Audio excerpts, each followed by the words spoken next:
वाडा साहब के ये जो खान हम साहब तो रोकते रोकते निकाले गए, मुंतकिल करने की बात हो रही है, ये ट्रायल होगा जब फैज हमीद का भी और खान साहब का भी, तो ये फिर अटक जेल में कुछ ट्रायल किए जाने के बारे से इतलात आ रही है, क्या ये दुरुस्त है?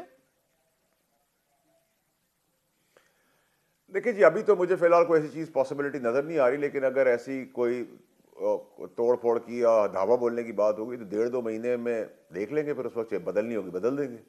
सर ट्रायल तो होना है, अगर हालात ठीक रहते फिर आप कह रहे हैं कि अडयाला जेल में ही होगा, अगर हालात ख़राब होते हैं तो फिर ये ट्रायल जो है फिर जा सकता है इनका अटक जेल या कहीं और भी, किसी और जगह पर भी। तो ये बताएगा कि आपने कहा ये वादा माफ गवाह भी बन सकते हैं फैज़ हमीद साहब और ये लेकर आएंगे सारे शवाहिद, वादा माफ नहीं गवाह नहीं नहीं या नहीं नहीं नहीं नहीं नहीं नहीं नहीं नहीं मैंने नहीं समर साहब, वादा माफ गवाह नहीं, गवाह। गवाह, वादा माफ तो वो गवाह तो का फिर मतलब है कि उनकी सजा शरीक कम हो मुल्जिम जाएगी, होंगे सजा ना उनकी फिर कम साथ, नहीं होगी। वो तो फिर शरीक मुल्जिम होंगे ना साथ, फिर वो गवाह एग्जैक्ट, भी होंगे साथ, शरीक मुल्जिम भी सजा होंगे। कम नहीं होगी, वो गवाह बनेंगे, वो गवाह बनेंगे शवाहिद समेत 9 मई के अंदर। इमरान खान साहब पार्टी और दीगर जो इंसाफ की कुर्सी में बैठे हुए थे, चाहे उसमें एक ने इस्तीफा ही क्यों ना दे दिया हो, क्लैरिटी रखे इसके अंदर, और उसके तो ये साथ गवाह और बनने से फिर जितने फैज हमीद साहब को क्या फैसिलिटेटर्स हैं। फायदा होगा? वो पहले भी एक 14 साल की उन्हें सजा हो गई, अगर वादा माफ गवाह नहीं है तो फिर उन्हें फायदा क्या है इस चीज का, गवाही देने का मजीद? वो इस चीज़ का फ़ायदा है कि उसमें वो एक्सपेक्ट करते हैं कि अगले केस में ही भी 14 साल की कैद ना हो। सही है। अच्छा, दूसरा ये बताएगा कि यहाँ तो ये जिक्र भी हो रहा है कि जो मजीद लोग जद में आएंगे, आपने कहा कुछ अहले कलम भी, यानी कि आपने जजों की तरफ इशारा किया कि कुछ जज भी इसकी जद में आएंगे, तो कितने जजेस इसकी जद में आ सकते हैं?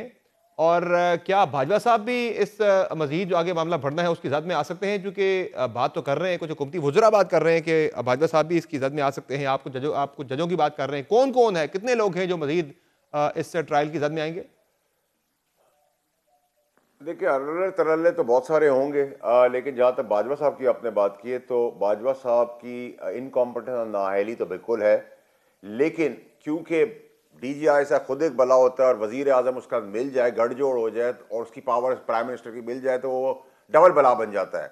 लेकिन बाजवा साहब की नाअहली और इनकॉम्पिटेंस को तो आप बिल्कुल कहेंगे कि नेग्लिजेंस भी है, इनकॉम्पिटेंस भी है, और बाजवा साहब नहीं चाहते थे कि चीफ ऑफ आर्मी स्टाफ जो आज के हैं जनरल आसिम मुनीर साहब वो बने, इसमें भी क्लैरिटी रखें। लेकिन वो बच इसलिए गए कि जब उनको पता चला और बहुत देर हो चुकी थी तो उन्होंने इंटरवीन किया as chief of army staff Bajwa साहब ने कि फैज़ को हटाया जाए, और उस हटाने के अंदर ये मैच पड़ गया, तो वो इस वजह से वो डिस्कनेक्ट हो जाते हैं, क्योंकि अगर वो इसको हटाने की बात नहीं करते तो वो भी इसके अंदर फंस जाते हैं।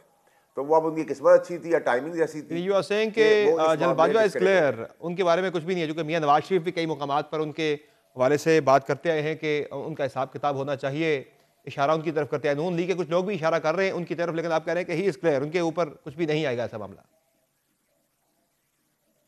मैंने आपको वजूहत भी उसकी बता दी, और सही जो हो गया। लोग उनसे चाहते हैं नेचुरली उनकी अपनी रंजिश तो हैं, सही है। और जुडिशरी की आपने बात की, कितने जजेस की जात में आ सकते हैं कानून की पकड़ में? देखिए समर साहब, मैं आप लोगों से इतना सीख गया हूं कि हर चीज़ एक दफ़ा मैं नहीं बताता, सही है, बताता हूं आहिस्ता आहिस्ता करके, वक्त सही से है। पहले।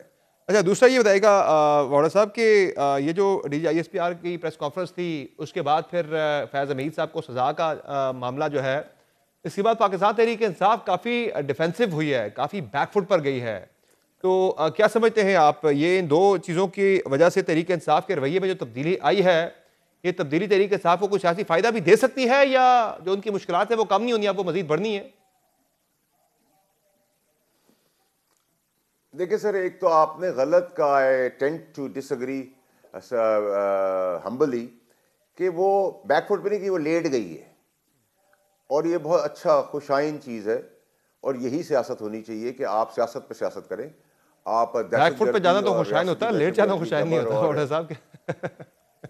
नहीं सर, लेट ही गए हैं ना सर, लेटना मतलब आप लेट के सियासत करें जैसे बाकी सब लेट के सियासत करते हैं, उससे आगे आप बर्बरियत, बदमाशी, गुंडागर्दी अपने इदारों को, मुल्क को, झंडे को, शहीदों को और उसके सिपह सलार को नहीं कर सकते। ये तो क्रेडिट सारा chief of army staff CDF को चाहता है कि उन्होंने जंग तो जीती अपने 10 बड़ा दुश्मन को गिरा कर, बट उन्होंने अपने एहतसाब का अमल भी अपने ही इदारे से शुरू किया है।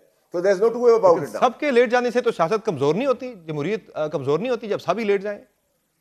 एक है कि चलें आप एक लिमिट क्रॉस ना देखिए, करें, रेड लाइन समर क्रॉस साहब, ना करें, उसके अंदर रहते हुए आप सियासत करें। लेट जाना जो है ये कौन सी फिर सियासत हुई? ये कौन सी जमहूरियत हुई? सर सर मेरी बात सुने, 75 साल से आपको कितने खड़े हुए सियासतदान मिले? सब लेट के ही सियासत कर रहे हैं 75 साल से। और आप कह रहे हैं कि आइडियल सियासत यही है पाकिस्तान में। सर क्योंकि क्योंकि एक सियासत ये है और एक सियासत मुल्क दुश्मनी की है, बीच का रास्ता कोई इख्तियार नहीं करता। तो मेरा तो मशवरा है कि आप सियासत वर्सेस सियासत करें, अग्री टू डिसएग्री करें, मुल्क को प्रोग्रेसिव प्रोडक्टिव साइड पे लेके जाएं, मेरी पॉलिसी से अच्छी पॉलिसी दें, उसकी पॉलिसी ना पसंद आए तो अपनी पॉलिसी दें, और मुल्क को फ़ायदा हो, आवाम को फ़ायदा हो।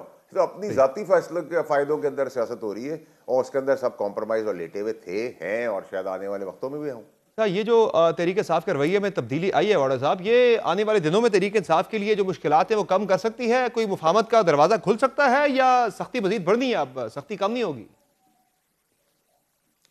देखिए, वो जो तर्ज सियासत इनसे चाह रहे थे उससे तो डिस्कनेक्ट हो गए। वो तो उसके अंदर 1 इंच की भी गुंजाइश नहीं है।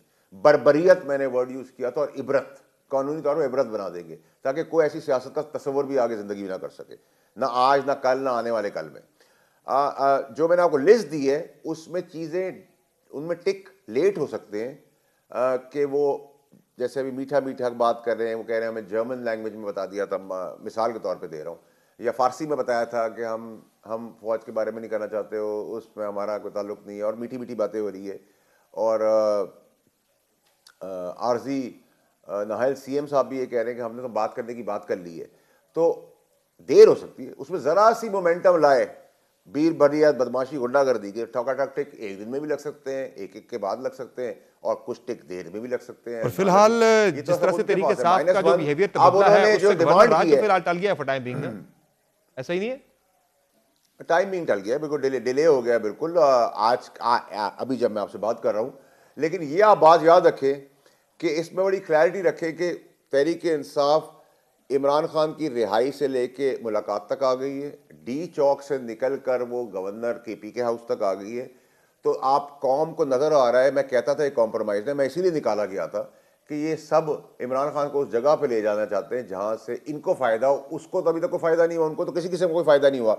और जो वीलॉगर्स है, वो अपने घर वाले छोड़ के मुल्क से बाहर गए हुए, उनके बुजुर्ग माँ बाप यहाँ बैठे हुए परेशान, लेकिन क्योंकि उनको डॉलर मिलते हैं तो वो डॉलर की मोहब्बत में करें, पाकिस्तान या लीडर की मोहब्बत में नहीं कर रहे। और आपने देखा कल सफ़े मातम बिछा हुआ है तहरीक इंसाफ के हर केडर में, इंक्लूडिंग सोशल मीडिया, के वो फंस गए हैं कि ये क्या हुआ है। तो ये तो बड़ी क्लैरिटी इसके अंदर रखी है ना सर, मैं तो कोई अभाम के बगैर बात कर रहा हूँ।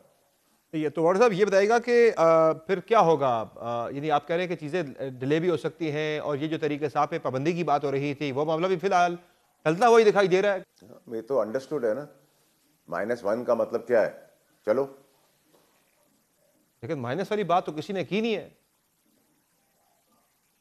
सारे किसी ने खड़े क्या हैं, किया? कोई एक्शंस कर एक रहे बंदा हैं, भी अलग मुझसे नहीं नहीं बोल हुआ, रहे। कोई ये एक तो बंदा भी अलग नहीं हुआ उनसे, सारे उनके साथ खड़े। एक मिनट, एक मिनट, एक मिनट सर, एक मिनट सर, कोई रीट्वीट नहीं इमरान खान साहब की ट्वीट के ऊपर, कोई नया ट्वीट भी नहीं आया ना। उनकी बताई हुई जगह पे कोई नहीं जा रहा। सुने, और वो क्या कह रहे हैं, उन्होंने अपनी पार्लिमानी कमेटी में क्या कहा है, हम ला ताल्लुकी करते हैं इस बयानी के। और सीएम साहब साइड पे हो गए हैं, वो भी बातें करने की बात कर रहे हैं, चढ़ाई की बात नहीं कर रहे। और वो ये कह रहे हैं कि हमें 20 सेकंड की वीडियो बनाने की इजाजत दे दी जाए, मेरे कायद मेरे लीडर जैसी। हम, अब फरमाइश है कि ये भी नहीं होगा, ठीक है। तो वो कहते हैं कि हम फिर अगला इलेक्शन नहीं जीत पाएंगे, क्योंकि हमें तो इमरान खान साहब की तस्वीर और उनको तकलीफ जो हो रही है और -1 हम कर रहे हैं, तो हमें तस्वीर लगाने की इजाजत दो। तो अगले इलेक्शन के लिए वो प्रिपेयर कर रहे हैं अपने आप को, जब भी होंगे, कि वो उस, अभी तो उनको पता है कि वो इसी तरह चला लेंगे, मेरे कायद मेरे लीडर।